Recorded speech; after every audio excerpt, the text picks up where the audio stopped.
Hello, I'm Chance, and this is my circuit for the Project 2.4, the Binary Game Part 1.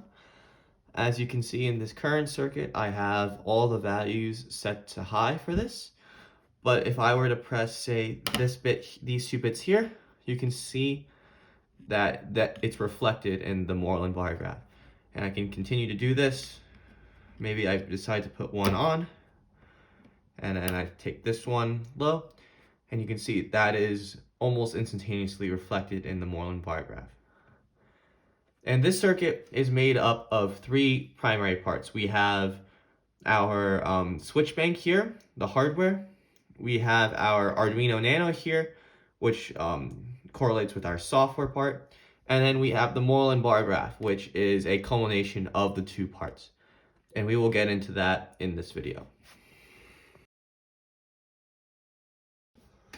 The very first part of this DER is in our 8-position switch bank. So as we can see here, we have 8 pull-down resistors. So if I have them in the natural state, you'll see that the inputs for this are off. And so this is very simple. It is 8 pull-down switches in a row. And so by turning the switch on, I'm connecting it to power, which turns on this bit. This part is relatively simple. What is important for this is how it communicates with our Arduino software, which I will go over next. So this is the code that is being used in this circuit. And what happens here is the primary logic to how the circuit as a whole works. So as you can see here at the very top, we're defining our pins specifically for the Moreland bar graph. We have a data pin, we have a clock pin, and we have a latch pin.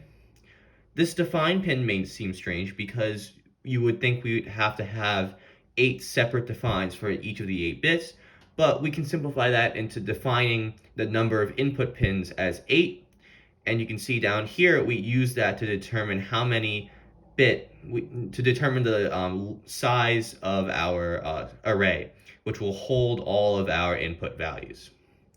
And then finally, we have what will be our final variable, our assembled variable, which will take all the bits from this array and assemble them into a single 8-bit value that we will see replicated on the Moreland bar graph.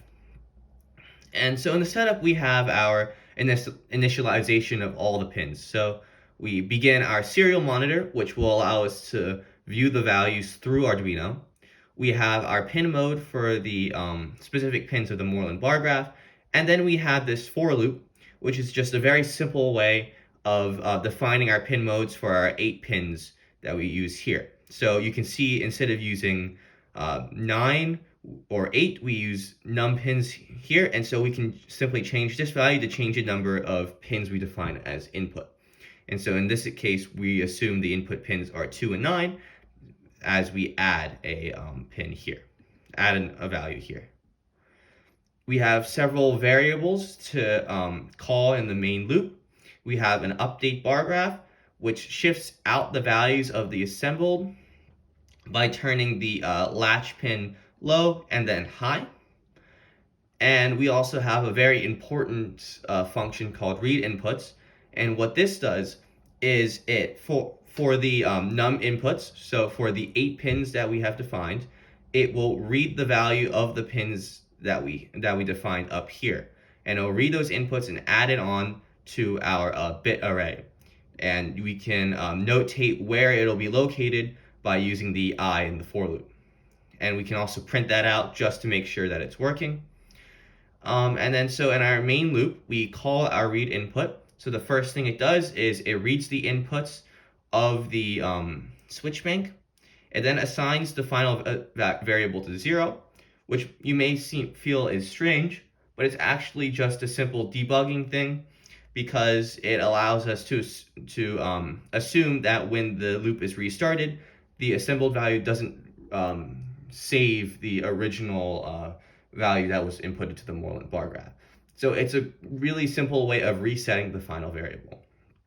Then in this for loop here, we do a very similar thing. We take the num input and we use it to notate how long this for loop lasts as we assemble the assembled variable using our bits array. And then finally, we print out the assembled variable in binary notation on the serial monitor. And then we update the bar graph with a final delay just to make sure that there is some time for us to read the values before it's updated. And so if I open this up here, you can see that we have our bit array as notated here, and then we have our assembled array here. And so you can also see on the bit array, it shows the individual zero values, whereas on the assembled, it does not show any of the preceding zero inputs. And so this is the primary code of our circuit, and it determines the logic of the circuit and also determines how we view the values on the Moreland bar graph.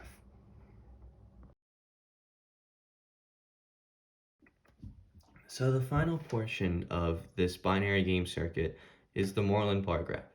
And the Moreland bar graph may seem to be a black box. We don't know what's going on here, but that's actually not the case.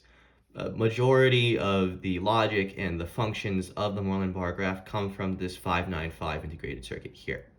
This is also called a shift register integrated circuit, which may sound familiar because our previous project was based mostly around shift registers.